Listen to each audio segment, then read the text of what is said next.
A galera já tá no Congresso, Bora! Não, a gente não vai entrar, a gente vai invadir. A casa do povo! Estamos dentro!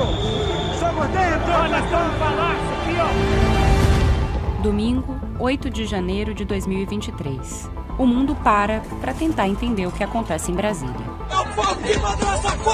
Demonstrators are refusing to accept that he lost last year's election and want the military to intervene. Então não era um grupo de manifestantes qualquer. Leaders from around the world condemn the storming of Brazil's Congress by supporters of Jair Bolsonaro.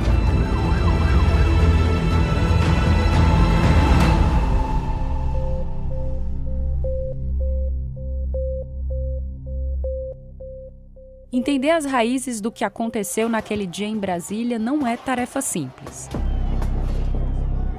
O 8 de janeiro é resultante da mistura entre fenômenos globais e mais de uma década de mudanças e momentos de inflexão na política e na sociedade brasileiras.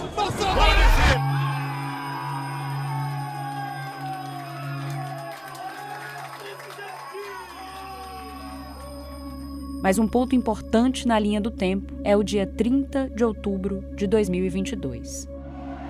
Quando Jair Bolsonaro perde a disputa pela reeleição e uma série de notícias falsas leva milhares de pessoas às portas de quartéis em todo o país. Na noite daquele domingo, mensagens compartilhadas nas redes sociais acusavam sem provas que a vitória de Luiz Inácio Lula da Silva era uma fraude e diziam que o presidente Bolsonaro poderia invocar o artigo 142 da Constituição para pedir uma intervenção militar e reverter o resultado das urnas. Os brasileiros têm 72 horas para sair nas ruas e pedir o artigo 142. O presidente não pode nem pensar em cogitar uma coisa dessa, senão será acusado de golpe. É o povo que tem que pedir. Temos 3 dias para tentar salvar o país. Vamos ver qual é a reação das Forças Armadas. A fake news do artigo 142, assim como a da fraude na urna eletrônica, não nasce nas eleições de 2022. Ela já havia sido mencionada por Bolsonaro em 2020. E desde essa época, constitucionalistas têm reiterado que em nenhum trecho o artigo autoriza uma intervenção militar.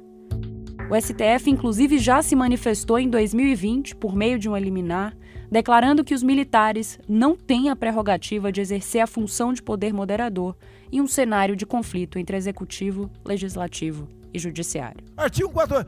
Nós queremos cumprir o artigo 142. Todo mundo quer cumprir o artigo 142.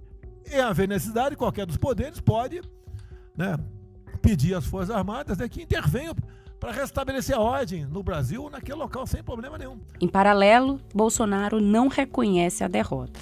E o silêncio do presidente alimenta outra notícia falsa, a de que ele precisaria ficar calado por 72 horas enquanto as pessoas fossem espontaneamente para as ruas para que pudesse pedir uma intervenção militar sem ser acusado de tentativa de golpe. Bolsonaro faz o primeiro pronunciamento mais de 40 horas depois de o Tribunal Superior Eleitoral confirmar o resultado, o que não é praxe entre candidatos derrotados. Ok, posso começar? E não reconhece formalmente que perdeu a eleição. A essa altura, seus apoiadores já haviam bloqueado rodovias pelo país. Os atuais movimentos populares são fruto de indignação e sentimento de injustiça de como se deu o processo eleitoral. As manifestações pacíficas sempre serão bem-vindas, mas os nossos métodos não podem ser os da esquerda, que sempre prejudicaram a população, como invasão de propriedades, destruição de patrimônio e cerceamento do direito de ir e vir. A direita surgiu de verdade em nosso país. Quem fala sobre transição de governo é seu ministro da Casa Civil, Ciro Nogueira, que só se pronuncia depois que Bolsonaro deixa o local da entrevista.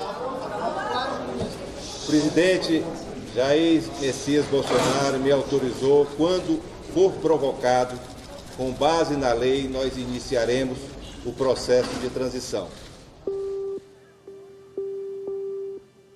A fala ambígua de Bolsonaro, que de um lado condena o fechamento de vias, mas de outros justifica os movimentos como fruto de indignação e sentimento de injustiça com o processo eleitoral. É interpretada por muitos apoiadores como um aval ao que vem como uma resistência. As 72 horas da fake news espalhada no dia da eleição passam, mas a tese que dá sustentação a ela vai sendo renovada. E os acampamentos em frente aos prédios do Exército ganham fôlego. O de Brasília, que ficava aqui, em frente ao quartel-general do Exército, vai se tornar um dos maiores do país.